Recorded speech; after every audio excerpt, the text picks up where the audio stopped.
সারা দেশে গত 2 মাসে প্রতিদিন গড়ে 6 জনের বেশি শিশু ধর্ষণ ও যৌন নির্যাতনের শিকার হয়েছে।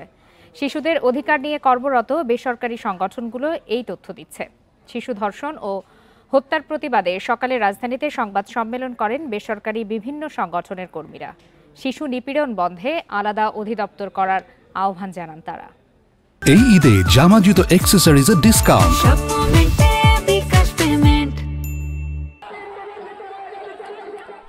6 মার্চ মাগুরায় বোনের শ্বশুরবাড়ি বেড়াতে গিয়ে ধর্ষণের শিকার হয় 8 বছরের শিশু।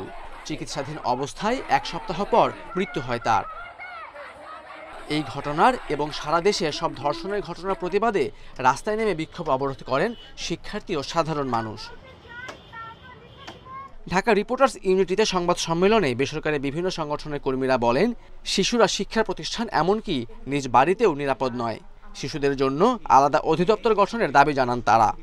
নির্যাতনের পরিচিত পরিমণ্ডলের যৌন নির্যাতনের শেষ ধাপ হচ্ছে ধর্ষণ। তার আগে যে স্পর্শ, অঙ্গভঙ্গি, কথাবার্তা, সেই জায়গাগুলো কিন্তু আমরা আসলে কথা বলতে চাই না।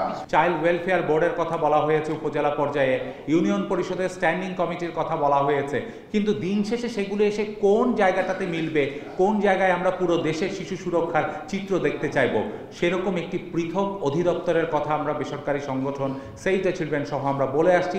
সম্প্রতি ডিএমপি কমিশনার গণমাধ্যমে ধর্ষণ শব্দটি ব্যবহার না করে এর বদলে নারী নির্যাতন বা নারী নিপীড়ন শব্দ ব্যবহারের অনুরোধ করেন।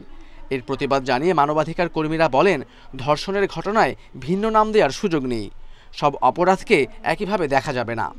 স্কুলে কিভাবে ছোটবেলা থেকে শিশুকে তার যৌন পরিচয় এবং তার কি যৌন আচরণ হওয়া উচিত নিজেকে সুরক্ষিত রাখার জন্য, ধর্ষণ না বলি তাহলে সেখানে যে একটা যৌন নির্যাতন নিপীড়নের বিষয় আছে সেটা কিন্তু ডাইলিউট হয়ে যাবে এবং আমরা এটা একদমই আমরা মানে কি বলবো মানতে পারছি না এবং এটা আমরা চাই না যে এটা বাদ দেওয়া হোক। ধর্ষণের সব মামলার অগ্রগতির তথ্য জনসাধারণের কাছে প্রকাশেরও দাবি জানান এনজিও কর্মীরা।